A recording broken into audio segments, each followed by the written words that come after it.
the Lord.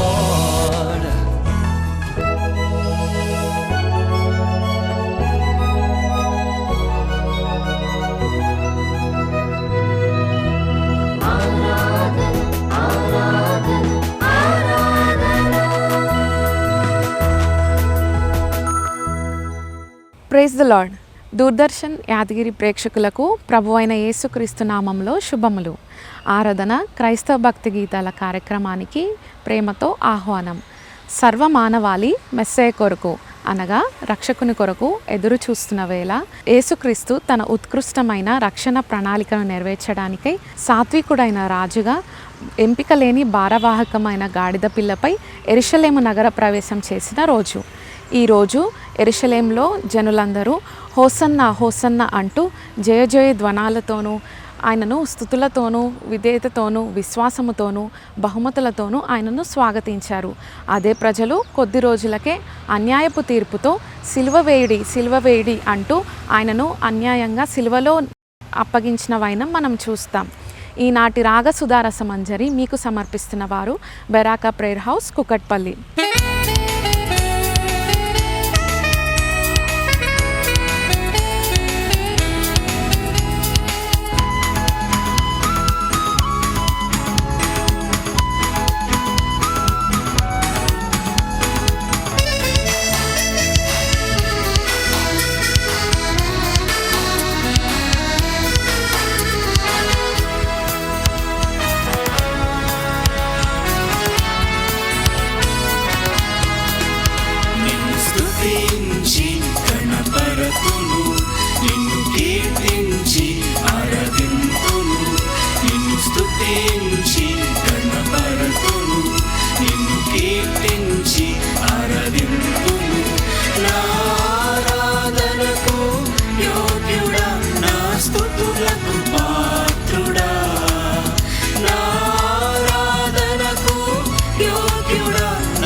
వాక్యముతో నన్ను పెంచి స్వస్వరాలను వినిపించావు. దూరదర్శన్ యాదగిరి ప్రేక్షకులకు ప్రభువైన యేసుక్రీస్తు ప్రేమగల నామమున ప్రత్యేక శుభాలు తెలియపరుస్తున్నాను. ప్రభునందలి ప్రియులారా, ఈ దినమున ప్రపంచమంతటా మట్టల ఆదివారం అలాగనే పామ్ సండే ప్రపంచమంతటా జరుపుకుంటూ ఉన్నారు. చాలా కోలాహలంగా, చాలా సంతోషకరమైన విషయం. ఈ మట్టల ఆదివారం అంటే ఏమిటి అనేది కొన్ని విషయాలు మీకు తెలియపరచాలని ఆశపడుతున్నాను. మత్తయి సువార్త 21వ అధ్యాయంలో కొన్ని మాటలు సందర్భంగా లేఖనంలో నుండి మనం చూసుకుందాం. 21వ అధ్యాయం 1వ వచనం నుండి, తరువాత యెరూషలేమునకు సమీపించి ఒలివ చెట్ల కొండ దగ్గర ఉన్న బేత్పగేకు వచ్చినప్పుడు యేసు తన శిష్యులలో ఇద్దరిని చూచి, మీ ఎదుటనున్న గ్రామమునకు వెళ్ళుడి, వెళ్ళగానే కట్టబడి ఉన్న యొక్క గాడిదయు దానితో నున్న గాడిద పిల్లయు మీకు కనబడును. వాటిని విప్పి నా యొద్దకు తోలుకొని రండి. ఎవడైనను మీతో ఏమైనను అని ఎడల అవి ప్రభువునకు కావలసి ఉన్నవని చెప్పవలను. వెంటనే అతడు వాటిని తోలిపెట్టినని చెప్పి వారిని పంపాను.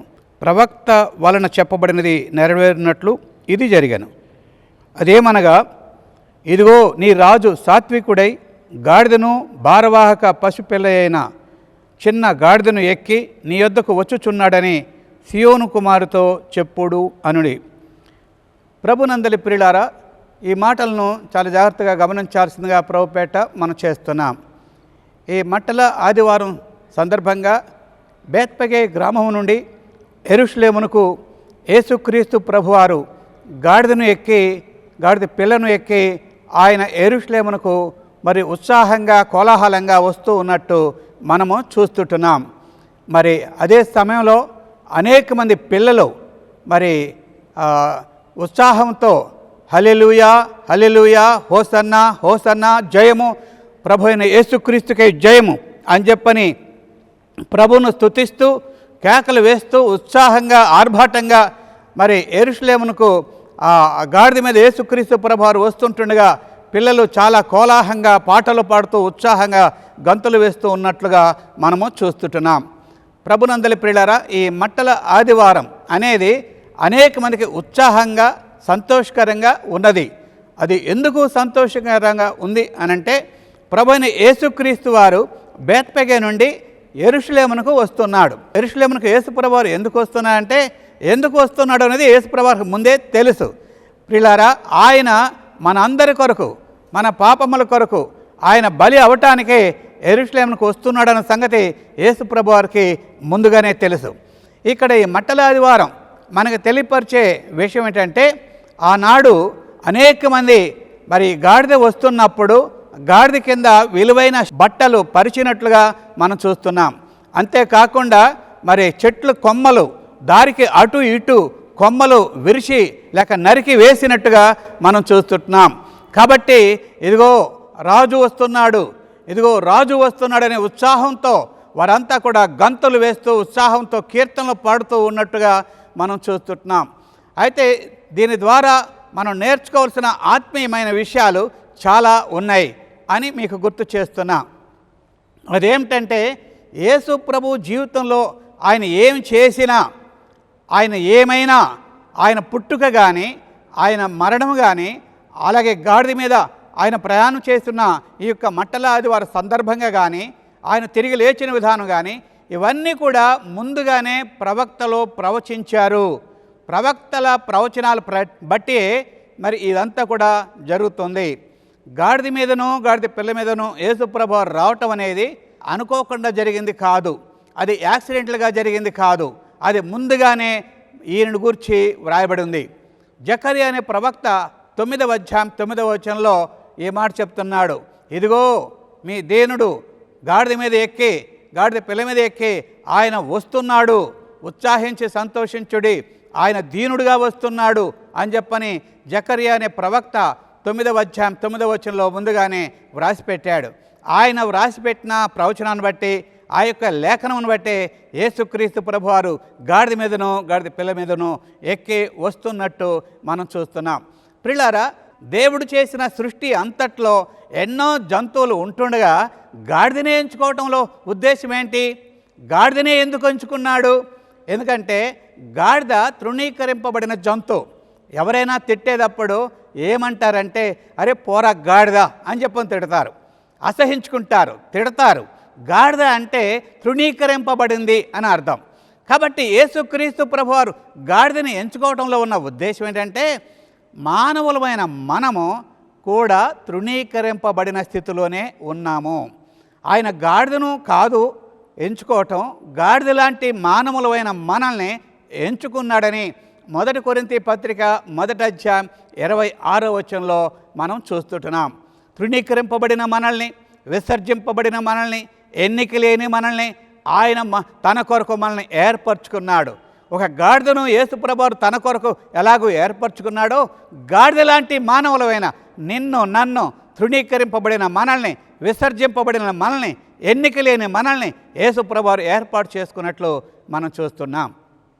యేసుక్రీస్తు ప్రభువారు తన శిష్యుల్ని పంపే సమయానికి గాడిద ఎలా ఉందంటే, అది కట్టబడిన స్థితిలో ఉంది.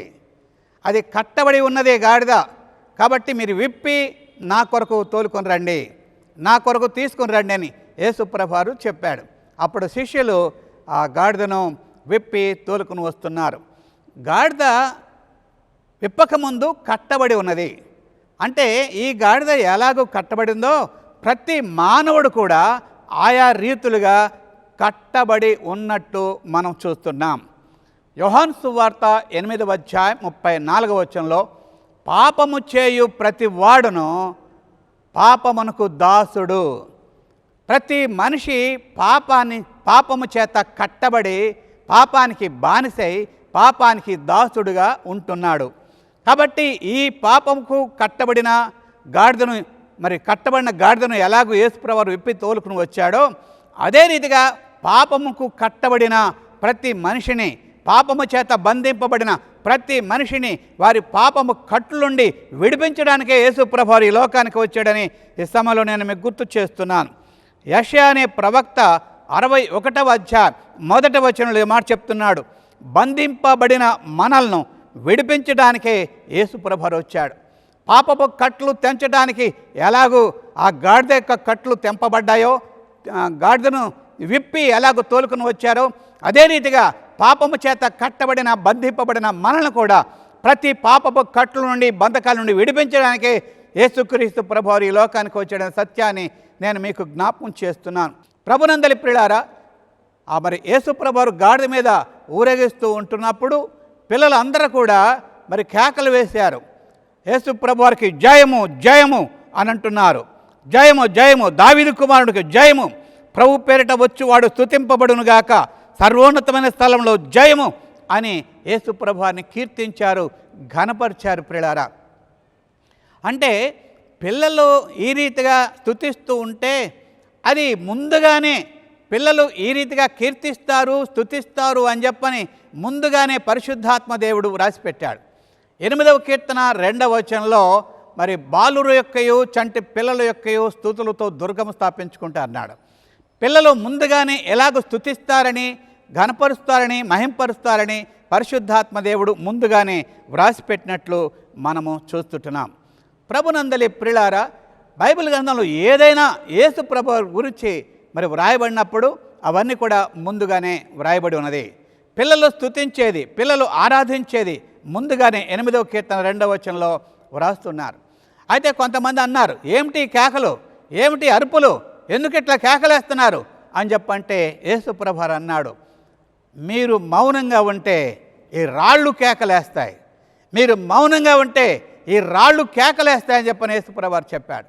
కాబట్టి ప్రియులారా, మీరు స్తుతించటం లేదు కనుక పిల్లలు స్తుతిస్తున్నారు, పిల్లలు ఆరాధిస్తున్నారు అని చెప్పని యేసుప్రభువు వారు చెప్పాడు. ఆ తర్వాత మనం చూసినట్లయితే యేసుప్రభువు వారు అనేక రకముల కట్లు, అటు పాపి యొక్క పాపపు కట్లు, అలాగునే మరి ఆచారపు కట్లు కూడా, మరి యోహాను సువార్త 11వ అధ్యాయంలో కూడా మనం చూస్తే 44వ వచనంలో చనిపోయిన లాజరు కట్లు కూడా విప్పండి అని చెప్పని యేసుప్రభువు వారు చెప్పాడు. రకరకాల కట్లు ఈనాడు మానవునికి ఉన్నాయి. అది మతపు కట్లు కావచ్చు, అది ఆచారపు కట్లు కావచ్చు, అది కులపు కట్లు కావచ్చు, అది పాపపు కట్లు కావచ్చు. ఆ ఏ విధమైన కట్లైనా యేసుక్రీస్తులోనికి వచ్చిన తర్వాత ఇంకా ఏ విధమైన కట్లు ఉండటానికి వీలేదు. ఏ విధమైన బానిసత్వం, ఏ విధమైన దాసత్వం, యేసుప్రభువు వారు మనం దాసులుగా ఉండటం ఆయనకి ఇష్టం లేదు. గల్తీయులకు రాసిన పత్రిక 5వ అధ్యాయం 1వ వచనంలో క్రీస్తు మనలను స్వతంత్రులుగా చేయుటకు ఆయన పిలిచి ఉన్నాడు. క్రీస్తు మనల్ని స్వతంత్రులుగా చేయటానికే ఈ లోకానికి వచ్చాడు. పాపము నుండి స్వతంత్రత, ధర్మశాస్త్రం నుండి స్వతంత్రత, కులము మతము నుండి స్వతంత్రత, వీటన్నిటి నుండి స్వతంత్రత ఇవ్వటానికే యేసుప్రభువు ఈ లోకానికి వచ్చాడనే సత్యాన్ని నేను మీకు జ్ఞాపకం చేస్తున్నాను.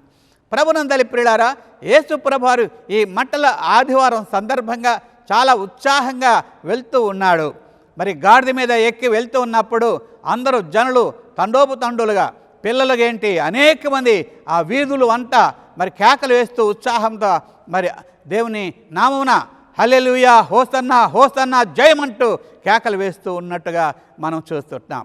ఆ తర్వాత మనం చూసినట్లయితే ఈ గాడిద ఎక్కడెక్కడో పనికిమాలిన స్థలంలో తిరిగేటువంటి ఈ గాడిదకి యేసుక్రీస్తు ప్రభువారు ఆ గాడిద మీద ఎక్కి ఉన్నదున, లేక ఆ గాడిద యేసును మోస్తున్నదున, ఎందుకు పనికిరాని గాడిదకి ఎక్కడెక్కడో గచ్చ పొదల్లో, ముళ్ళ పొదల్లో, పనికిమాలిన స్థలాల్లో తిరిగే గాడిదకి గొప్ప ఘనత వచ్చినట్టుగా మనం చూస్తున్నాం. దాని క్రింద ఆ విలువైన వస్త్రాల మీద ఆ గాడిద నడుస్తుంది. విలువైన వస్త్రాల మీద ఆ గాడిద నడుస్తుంది. ఆ తర్వాత అందరూ కూడా యేసుప్రభుకు జై, యేసుప్రభుకు జై అని చెప్పనంటే ఆ జై అనేది గాడిదకు కూడా వస్తుందన్నమాట. యేసును మోస్తున్న గాడిదకు అటు యేసుకే కాదు ఇటు గాడిదకు కూడా వస్తున్నట్టు చూస్తున్నాం. ప్రభునందలి ప్రియులారా, మొదటి సమూయేలు పుస్తకంలో 2వ అధ్యాయం 20వ వచనంలో ఈ మాట ఉంది. ఏమంటాయంటే, మరి నన్ను ఘనపరచువాన్ని నేను ఘనపరుస్తాను. మొదటి సమూయేలు 2వ అధ్యాయం 30వ వచనంలో నన్ను ఘనపరచువాన్ని నేను ఘనపరుస్తాన్నాడు. కాబట్టి గాడిద యేసుప్రభువును మోయటం వల్ల మరి యేసుప్రభువుకు ఘనత, యేసుప్రభువును మోస్తున్న గాడిద కూడా ఘనత వచ్చినట్టుగా చూస్తున్నాం. దానికి ఎగ్జాంపుల్ నేను ఒక గాడిదను, నేను ఒక పనికిమాలిన వాడును, నేను ఎందుకు పనికిరాని వాడును. అటువంటి నన్ను ఆయన వెదకి తన రక్తంతో నన్ను కడిగి నన్ను పరిశుద్ధపరిచి తన సేవకుడిగా ఎంచాడు. ఈనాడు దేవుడు నాకు ఎంతో ఆధిక్యత ఇచ్చినట్లుగా ఈ సమయంలో నేను మీకు గుర్తు చేస్తున్నా. ప్రభునందలి ప్రియ సోదరి సోదరులారా, మంటల ఆదివారం సందర్భంగా నేను మీకు తెలియపరిచే ఈ మాట ఏంటంటే, యేసు ప్రభువారు నీ ప్రతి విధమైన కట్లు తెంచడానికి వచ్చాడు. నువ్వు ఎటువంటి కట్లలో ఉన్నా, బంధకాల్లో ఉన్నా, నువ్వు ఇంకా కట్లు బంధకాల్లో ఉండటానికి వీలు లేదు. ప్రతి కట్లు బంధకము నుండి విడిపించడానికే యేసుక్రీస్తు వచ్చాడు. ఆ కట్లన్నీ కూడా మరి మీకు ఉన్న ప్రతి కట్లు తెంపబడునుగాక. ప్రార్థన చేస్తాను. ప్రేమగల తండ్రి, పరిశుద్ధుడు దేవ, మీ కొందనాలు. ప్రపంచ శాంతి కొరకు ఈ లోకానికి మీరు వచ్చారు. ప్రస్తుతం మా ప్రపంచం శాంతియుతంగా లేదు. ప్రపంచానికి శాంతిని, సమాధానాన్ని మీరు తీసుకుని వచ్చారు. శాంతి సమాధానం అనేది మా పాపము నుండి విడుదల కలిగితేనే, మా పాపపు కట్లు బంధకము నుండి విడుదల పొందితేనే మాకు శాంతి సమాధానం కలుగుతుందని మీకు తెలుసు నాయన. తండ్రి, ఆ గాడిద కట్లు విప్పిన రీతిగా నా కట్లు విప్పావు. అలాగే ఈ మాటలు వింటున్న ప్రేక్షకులు ఇంకనూ ఎవరైనా పాపపు కట్లతో ఉంటే, మతపు కట్లు కానీ పాపపు కట్లతో కానీ బంధింపబడిన వారుగా ఉంటే, వారి ప్రతి పాపము నుండి విడుదల మీరు కలిగించవలసిందిగా ప్రార్థన చేస్తున్నాం. నా తండ్రి, టీవీ ద్వారా ఆయన దూరదర్శన్ యాదగిరి ప్రేక్షకులు అందరినీ అన్ని విషయాల్లో ఆర్థికంగా దీవించు, ఆధ్యాత్మికంగా దీవించు, మరి ఆరోగ్యపరంగా దీవించు. ప్రతి ఆశీర్వాదం, శాంతి, సంతోష, సమాధానాలు నీ బిడ్డలకి సమృద్ధిగా ఉండునుగాక. అన్ని విషయాల్లో నాయన ఈ మట్ల ఆదివార సందర్భంగా వచ్చే ప్రతి ఆశీర్వాదం ప్రతి ఒక్కరూ పొందుకోవాలని ప్రత్యేకంగా ప్రార్థన చేస్తున్నాం. స్తోత్రములు, వందనాలు మీకే చెల్లిస్తూ మమ్మల్ని మీ కృపగల హస్తాలకు అప్పగించుకొంచు. నాజరేయుడైన యేసుక్రీస్తు వారి ఘనమగల నామమున స్తుతించి ప్రార్థిస్తున్నాము తండ్రి, ఆమేన్. మన తండ్రి అయిన దేవుని యొక్క ప్రేమ, మన ప్రభువును మన రక్షకుడునైన యేసుక్రీస్తు వారి కృప, పరిశుద్ధాత్మని యొక్క అన్యోన్య సహవాసం మనకందరికీ, ప్రాముఖ్యంగా దూరదర్శన్ యాదగిరి ప్రేక్షకులు ఎందరో ఈ యొక్క కార్యక్రమం చూచారో లేక ఈ మాటలు విన్నారో వారందరూ రక్షణ పొంది నీ నుండి వచ్చే ప్రతి శాంతి, సంతోష, సమాధానాలు ప్రతి ఒక్కరూ సమృద్ధిగా పొందుకుందురుగాక. ఆమేన్.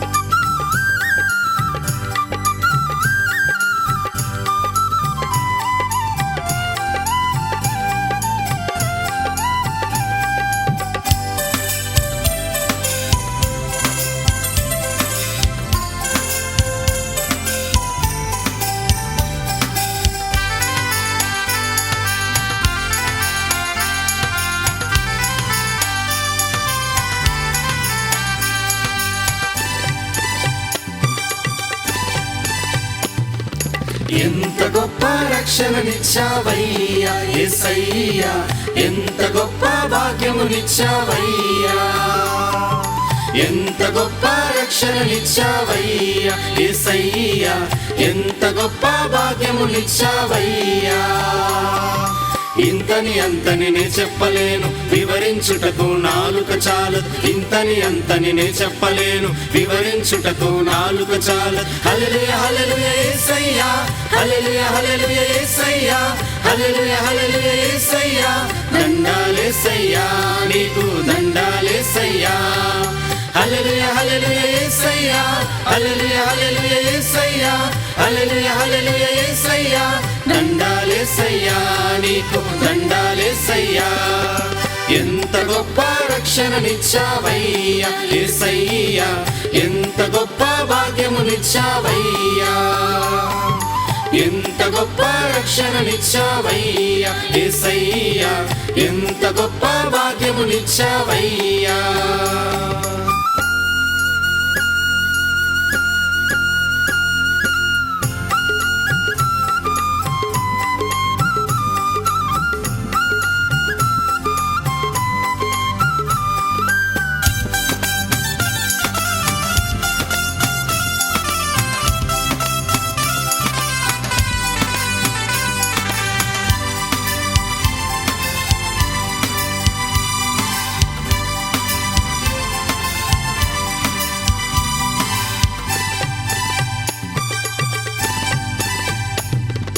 అగ్గి వంటి వాడవు నీవు, గట్టి వంటి వాడను నేను. అగ్గి వంటి వాడవు నీవు, గట్టి వంటి వాడను నేను. నీతో మాట్లాడే అర్హతనిచ్చావయ్యా, గొప్ప భాగ్యమిచ్చావయ్యా. నీతో మాట్లాడే అర్హతనిచ్చావయ్యా, గొప్ప భాగ్యమిచ్చావయ్యా. ఎంత గొప్ప ఎంత గొప్ప రక్షణనిచ్చావయ్యా యేసయ్యా, ఎంత గొప్ప భాగ్యమునిచ్చావయ్యా, ఎంత గొప్ప రక్షణనిచ్చావయ్యా యేసయ్యా, ఎంత గొప్ప భాగ్యమునిచ్చావయ్యా. హల్లెలూయా హల్లెలూయా యేసయ్యా, హల్లెలూయా హల్లెలూయా యేసయ్యా, హల్లెలూయా హల్లెలూయా యేసయ్యా. దండాలేసయ్యా నీకు దండాలేసయ్యా, హల్లెలూయా హల్లెలూయా యేసయ్యా, హల్లెలూయా హల్లెలూయా యేసయ్యా, హల్లెలూయా హల్లెలూయా యేసయ్యా. దండాలేసయ్యా నీకు దండాలేసయ్యా.